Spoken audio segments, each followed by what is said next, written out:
you don't like, or a person who's really done you wrong. You're one with everything. And that's the restoration of true knowledge. And it's the restoration of oneness. So, really quite lovely. Very lovely. All right, let me see what else we've had cooking here. All right, so today, when you have company, you kind of lose sight of what day am I on? What's my name? But having company is a delightful experience. All right, so today being the 21st of March, that's interesting. Yesterday was International Astrology Day. Very interesting. The sun went into Aries yesterday.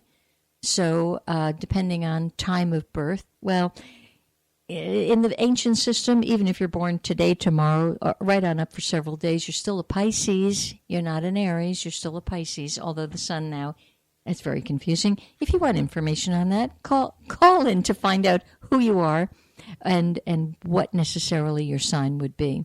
Or, better than that, have a consultation. I'm so enthused. Tomorrow I'm actually going down a few miles south of where I live for a feng shui consultation. I love feng shui, number one, and it's so interesting to make some inroads in a new area where people don't know me from Jabib. For all they know, I have 3 heads and I'm the next highway robber. They don't know. So I'm always delighted. So I'm very much looking forward to that.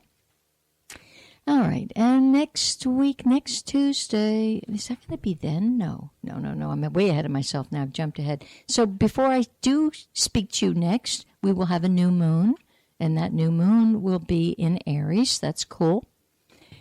And other than that, it's this Venus energy that's quite predominant. And Venus is the planet of love and harmony, peace.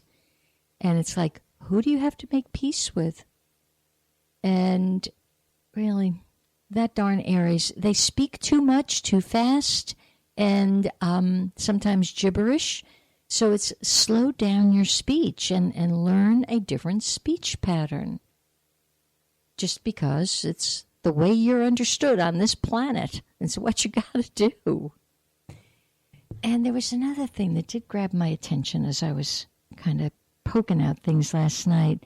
Yeah, Chiron interests the heck out of me. This is again, it's in Western astrology, and it's Chiron in Pisces. Now, I've spoken of this before, but I know I get new and different listeners. So what's happened is Chiron represents something called the wounded healer. And Chiron in Pisces, so those of you who are Pisces, or the opposite sign, Virgo, or the 2 squaring sides, Sagittarius and Gemini, what's happening with this Chiron, it's actually sprinkling healing fairy dust from April 2010 until April 2018.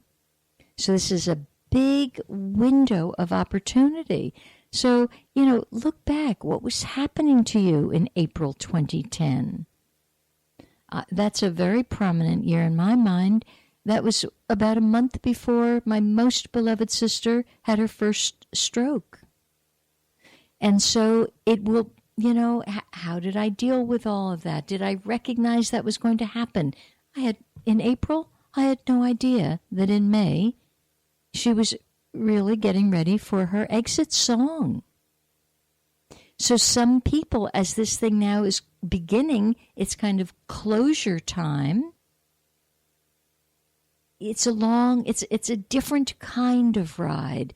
It's one where you have to interpret things slightly differently in your life, things that you've taken for granted. And what have you taken for granted? As far as I can observe, most people take everything for granted. So look at all of your sense of dualities and the two-sidedness. Where is this two-sidedness getting to you? And basically, it manifests very easily in feet in two boat syndrome. I want to do that, but I want to do this. I'll tell you yes, but I mean no. So that's a very dualistic, split personality, as my dear teacher Osho would say, schizophrenic. He just calls it like it is, very schizophrenic. And of course, his humor is so sarcastic that I find it rather funny. Some of you are like, don't call me schizophrenic. That did actually happen in a class that I was teaching many years ago.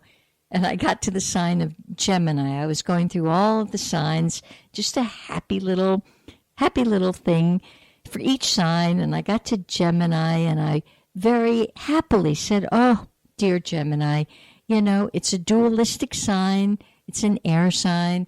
And, you know, some people think, you know, that they're dualistic in their thinking. And unfortunately for dear Gemini, sometimes they've been called schizophrenic. Oh, what happened next was not pretty.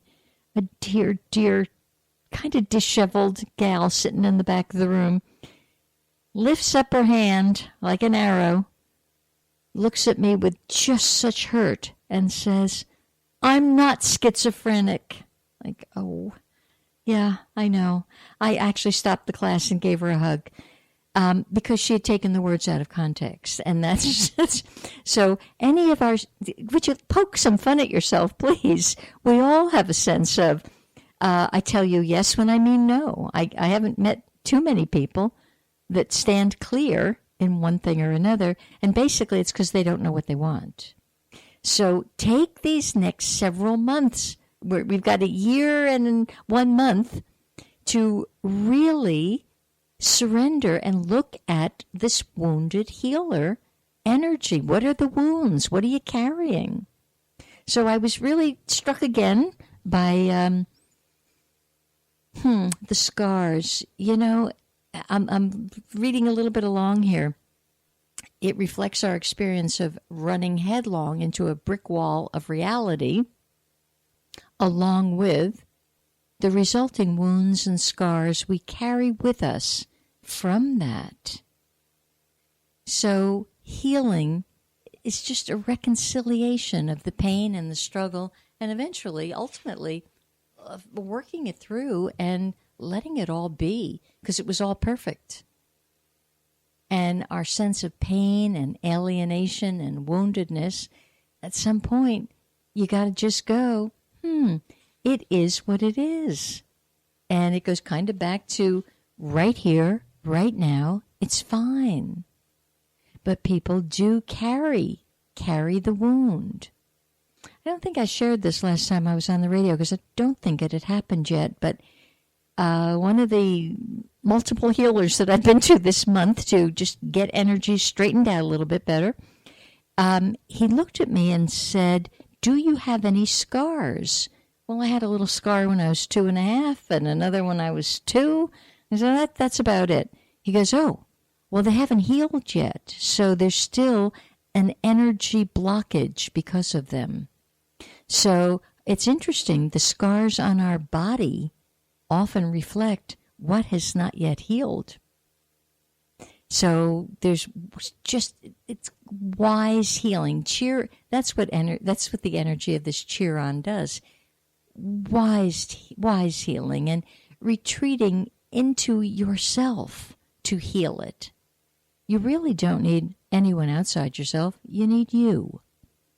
So the cheer on energy, very strong, very good to concentrate on while we're just moving now into these first days of springtime. Okay, I'm going to hit you a little bit here with, because it's one of my favorite days, a galactic portal day. I love those days. Now we're talking, I've switched calendars, moved us away from Western astrology. And today, Tuesday, March 21st, it is Red Lunar Earth Day. And it's open, it's the energy, the command of the morning for me was, I am a galactic activation portal. Enter me. You know, we seek these portals, but the humor is they're not outside of us. I am the portal. I just have to enter me. And always, when I see this symbol, I buddy up to my cosmic galactic being, Sirius B52. Love this being. I can't wait to actually experience this being more fully in my life, but it's just an energy that's a galactic energy. A couple of you have inquired, what the heck are you talking about when you're talking this galactic stuff? And it is a galactic calendar. If you are interested, email me and I will simply email you the information how to purchase the calendar. Very, very interesting for those of you who are into that little sense of expansion. So email me, purpleportal777@gmail.com. If that interests you, if it resonates. Some of you are like, Elaine, I can't even keep up with numerology, let alone the galactic signatures and things like that. But nonetheless, it's a wonderful journey. It's a beautiful journey.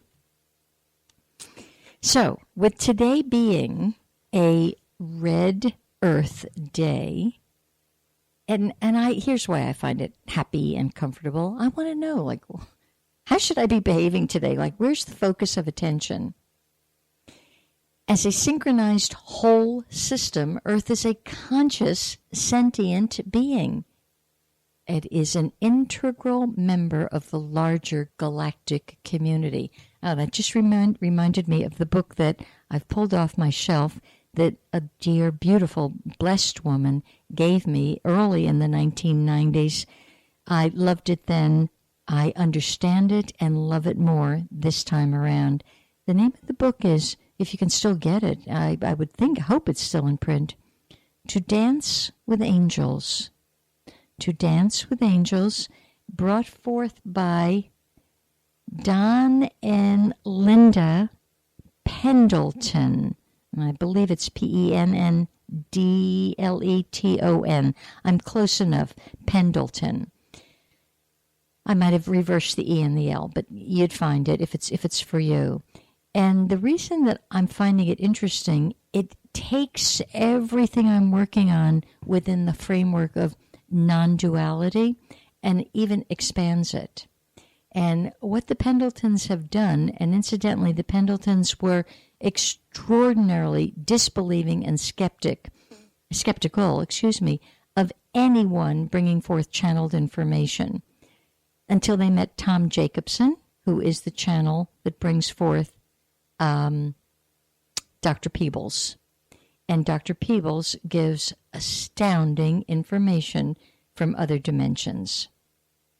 I have a very dear girlfriend down in Boca who is particularly, her physical body has really taken a hit in the past year.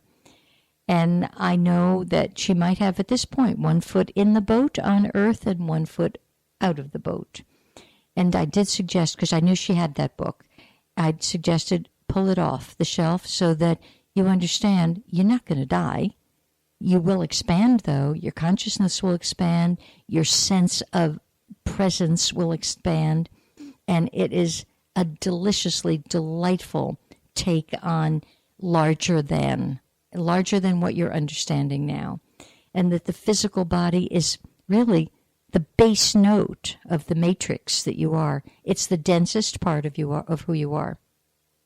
And some of you who can remember your dreams, that's taking you a bit up and into the more refined areas of your own matrix. And sometimes it takes you outside your matrix to experience larger and larger sense of presence, which you are. You're all of that. So humanity, as a unique part of this living system, belongs to Earth. Although it is interesting, Dr. Peebles really kind of tells that the people reading that book are pretty much not from Earth, which always gives me hope, because when I sort of kid around and sometimes to family members, announce little things like, oh, I am just so not from this plane of reality, and the eyeballs roll and things like that. When I sort of get some confirmation, no, you're really not from here. It's okay. No wonder you don't understand much of what's going on. I feel better. It validates me.